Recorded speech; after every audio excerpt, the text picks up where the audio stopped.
Cardum. Karbi arado anapan nilitum ota Kerala YouTube channel hinpen ninga klong laben ningkang sama kardo warjeriklo kardo. Pini talabang so video long ilitum procrastination aputha chithanik lo nang. Kiram tang alamarjan along ilitum chithanik lo procrastination copy lo lapen procrastination kosan si ilitum chibajok nei lahaya lam chithanik lo. Ilitum jongsi procrastination pan chipajok ji made procrastination pen chingraji pulote letum procrastination ko piloma puchini evek nai athema procrastination hando ilitum sai ke klem hutul ke thenai ilitum chethanik lo hutul phan parem ji made hutul pen chipahelo ji pulote ilitum hutul phan chini pameni lamalitum methang phanta chichini pameni lan silitum hutur aphan hayunje asilitum non ilitum hutur olepudam da choglo procrastination matela ke pankre sai ke klem ke pankre ke pader aot abe phansi procrastination pola penap klempo paderong ha kijut ke klem kledat lason aot phansi procrastination pola ilitum tini ginai procrastination ke ilitum sai ke klem chotkali langdam parsik pamilo polote procrastination ke ilitum akai phan akisung apen kaperi mimi tadu jongsi procrastination ilitum hanang ripthi polote silahai akisung ko sansuk pipi akisung lo ilitum hanang kapapho kopipi akisung lo ilitum ke chetong ni lahai lam lela dak chethanik lo nang procrastination Ajoine kopilo kisung ke phonang ilitum lale chethanik lo nang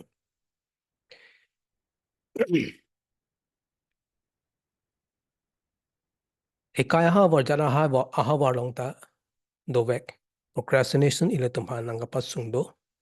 lahai lam le chethanik lo nang kechingsi ilitum chethanik lo nang procrastination lokachali phan kopilo kapano hok kedo ilitum phan kopilo kapano hok apen pilo nang kapasung ilitum jongsi lokachali hot procrastination dolo pote aphiong marks grades ta nangavyang ongpo aber hirong ongpo athak ke dui athak ke ongji kali marks ke ongji kali aphiong nangavyang ongpo aber sinang hirong ongpo lalois lapen assignment nang pi master tum teachers tum assignment nang pilo style tum procrastination do pulotel high assignment rui thunang kokpa athema apor chen pami me si ha ki judo sile tum assignment pin chong po assignment bang chok det po choklem det po teachers tum than bang tum aning exam sil po ili tupan puthot nang po rui thu det po lalo lapen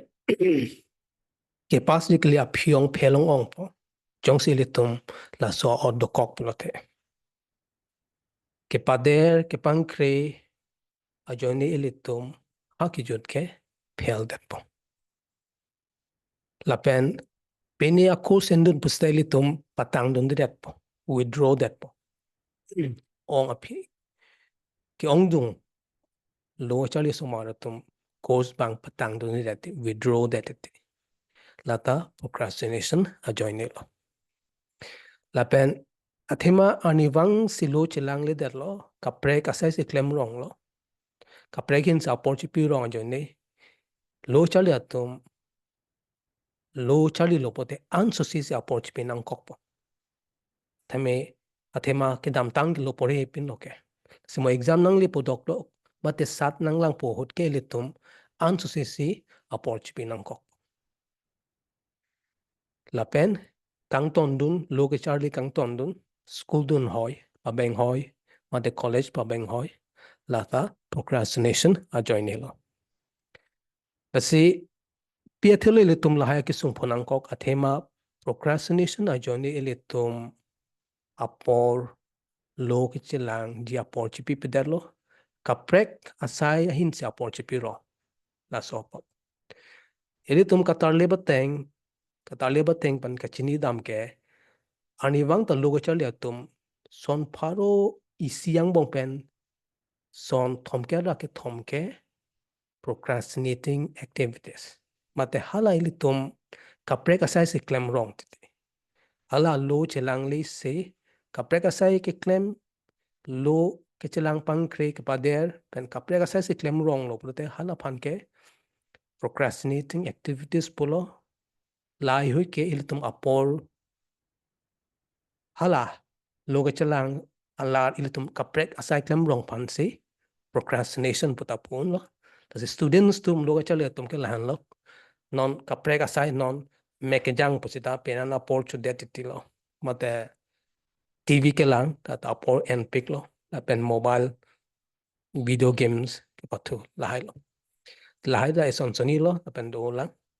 hala lo che lang ala tum kaprek asai klem wrong Ajoine ilitum apor panohok do kok ti la se hakijot ke lahai Akesung ponang kong lo charliatum la non potodam thunang avar sai kereng avar sai aputhak la pen tangkam ha puthak ile tapan ang kabasung procrastination aot abi ki do Ajoine ilitum woreng avar sai kisung do kokpo kerengji perthelong kerengji la ta kisung do kokpo la pen tangkam ha kisung do kokpo son lo low salary pate bainong abang dopik pedat po ilitum sai ke claim o ia Ajoine ilitum tanga ke long ta long with that po tanga ta long with that po la pen having shorter durations of employment in thangoi dat po elong company long do po alam su phe mat elong adim long claim hoi po thot kaprek dim dam po ason si dam wo permanent ga dat po kai ke long bet claim bet po dat po kai ke ta chelar bo data procrastination Ajoine lo la pen ke ong dung ke litum size ke rengji avar size silong le dat po sai ama silong le dat po themai litum phan out ke pader ke pangkre la sona od kok lo plote ilitum phan sanang ki pp song munak po la se litum unemployed dat po but under imponang pichit po se litum majer so bet sitang kalong lok po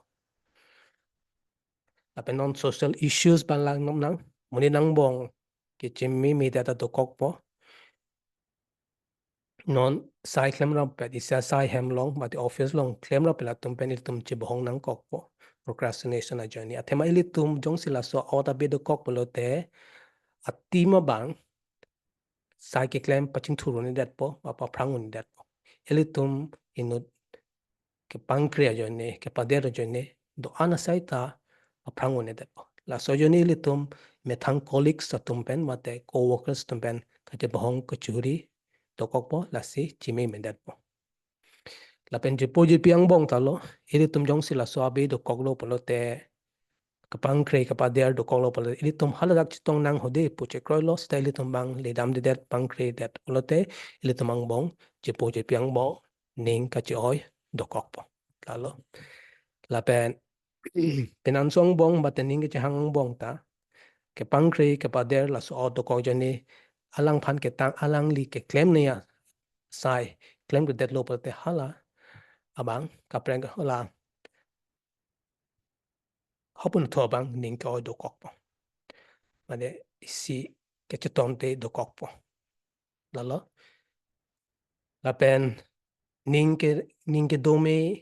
ning ka rong la hai ta vek dat po chong se procrastination ili tum pan nang pa aber nang pahirong ong po athema chong se ili tum la so od dolo la so abe dolo po le ili tum negative emotions badong po la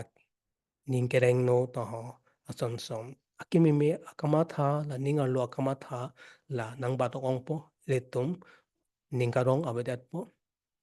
non ninga chereng no posita gil posita procrastination kason gil nang padolo ilitum ke pangkre ke pader klempo pumat claim le that pachunune det pote ilitum ning chereng no dokok po mane phan chitong yi po pader bom pangkre bom po chitong long dat ha por jut bin der bin asona joni ilitum ning ke chereng no dokok po la pen kache tharak ilitum claim ji pusita claim oni derlo la pen ilitum methang phan chi pen rem chelang selet dokok po methang phan kache tharak dokok tema procrastination ajoni ilitum pachun chi derlo ke isiang thek chepaklang oni derlo la so por ilitum methang phan kache tharak dokok po shame polo pen ningke jangji ningke oi tema papleng oni det procrastination ajoni ilitum aphiong sai ta une ong po ko bidi judet po ningke jangji ningke oi dokok frustration pen ningke oi majok pen da chingking tung tider majok pen da chethaning tung tider po inuet se dokang tung dokok po lapan ke sadness po lake procrastination ajoni lo lalo lasi aphiong ebang ta aber si hirongong po yaw pranta me det po lapit ining ka matha ta ning ka rong ta aphiong abeyong ong po lasi procrastination ka prek ning kisung ka matha kisung pe na ke cherap do non stress person ko piloma ki klem po bidi ju det sai ki klem ji un that sai boy hup ining long ardik hup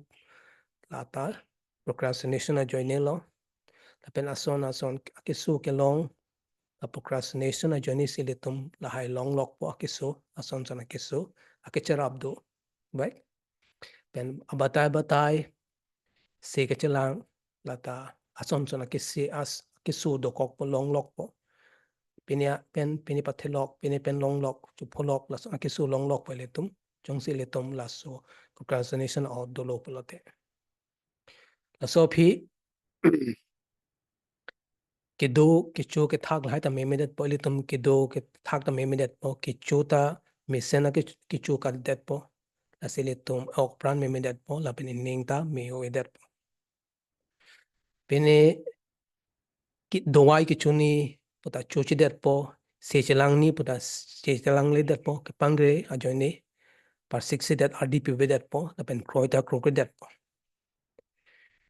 la pen kaprek procrastination ilitum ok pran kaprek hin phan ok pran halang no det do non kepader make jang kepader usita mat bedtime procrastination kepader lo pulte litum make jang long le det po make jang long le pulte litum klak hap de ver po e ok pran phanda me o det po lalo la ke silo la se la banke kerap ke long ke der long dap de det po der bret po jata kerap ta procrastination a jone litum ason san ki sung phonang kok po lai ki sung ben chepa jogji ta ilitum kerap nai sida la so odo kok po la kerap te ilitum long le det po pa der det po non e ok pran pusita ilitum procrastination a jene ilitum ok pran da me min lo la hai chepa meji a phanda ilitum ri det po pa der dun bom po ok pran chotang le ke ma tha ta lo asan son kamanda kisung koson si chepa jog po chepang trip chepang chepara chingrai po la hai ta ilitum uni det po thema la so do ko joine la si non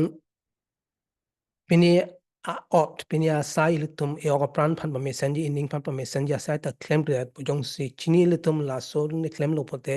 la son ge me po non ilitum exercise claim lo pote ilitum ok pran ta domesen po la pen inning ok pran da mesen po inning a domesen po chini te pon si la so od do po ilitum claim de po la haita si mo procrastination la son lo je phong nang li claim lo pote an se mo prang future hot an se si bat ong po ke bat poisia wai kang bathong poisia wai kang si chaman det po me thang pen si la po chi bat velet po increased future procrastination po pakang ke pangkre ke pader jani boi ho po sai ho po ke matha ke sung ason son do kok po an si badong ong po procrastination pader ong po aphiong pader ong po non me ke jang ke pader person jong si litum la so od do kog la so abi do kog lo me ke jang ke der polite litum me jang long pa me litum munit me ke jang long ni an bang jang long le det po la so joni litum me thang phan po ning chepa me senji mate self regulate ji mate hala negative emotion phan ke che song ja kong ta na we bompo ha phi bang ke pangkre bompo mo aprang ke ansre si litum pangkre thu la so ba thong ong po ate ning mathai sung pen jong si litum cycling pe deplote ansre si mo matha sung tu po atema sai bang si bui ong po ke asan lo answer si jong si litum procrastinate lo polote phong de procrastinate lo polote mo phi ke methang phang men si procrastination bang mate la so ke pangkre bang ba ong po sa ke claim bang claim kle ong po la chotagla son son ke sung dulang e kai long pe ni abar sai long po se litum pludun dut po opportunities mate golden opportunities la te litum pludun et po bang ipu ke monina kai long ke som thom abar phong thom abar sai do po sita phong thom sa ko litum abar sai do pe sita procrastination la sona ot ke pader don ke pankre jone litum lai akime sen abar sai ta long dun de det po non lo charlie hota penia scholarship nang le lo nang le bang la sona ot do kok lo apply dun po ha apply dun de din last date ke part bin lo le tum la bang so scholarship ta long don de det la pen komane phan ning ke hang ma de komane pen ang ring do mo kai chu bu che ji pula so nang ring do pu san nang le bang la so ot do ke pang kri ke pa der ot do pula ten nang li ning alam che than the det po ha phi bang ke der det po afrang pen ang pu pe der le afrang pen ang than the der le pula so na ke sung honang ko la pen me thang ke ching thur ji jar hin ke ching thur ji me thang og pran punoi me thang kama tha punoi ning ke chapa ding punon la hai me thang pen ke chapang thur ji abidi ta le tum long oni det po aphiong der ong pa der det mate peni sai ke chali peni me sen phan me thang e kai me sen phan ke chali skills pena ke chapa thegi pusele tum pangkre bompo claim kle ong non lo ke chela pusila lo ke por he son lo thui ke lang pen ke por he la tai si me sen out lo la so od lo pusele tum pena ning phan ko son ma ke chapa klar ji la hai ta man ning phan pang thir ji la hai ta isia ja kong long po te bon se le tum ke ke pader ke pangkria joni le tum ning hang pusita claim ke dat po logo chali bang le tum out chipa do the dat po la pen ha ge jul bang ke le tum ke do ke thaga dim long ta la po se chedong char kan dat po le tum room long le tum ke do dim long ta ke nang ne harmo anda la pu pangu ut po ise ke siksak ir do kok po kai ke ta ke nang ne harmo anda le tum e room long se le tum ke do dim long se bi hop lancho ta le ele tum ning chereng no kai kita ning ke oi ning chereng no la sonta bad wong asilain lo procrastination le tum panang ke basu mo ke bang tilang lang ma jandong ke thaning la itum procrastination ke dapen klar dak lo ele tum chini lo lage hutur binong lo sai ki klem chna le ele tum e kai hutur le puta uda da chok sili tum la so hutur pan ko son se ke song ni ma le tum pejo che thaning lo nang mo ke bang jilang lamar janlong ke kosan abidi ben sile tum procrastination matela so ot ke pader ke panglen ot chipa bedet unjima lahai le che thaning lo nang kurang thu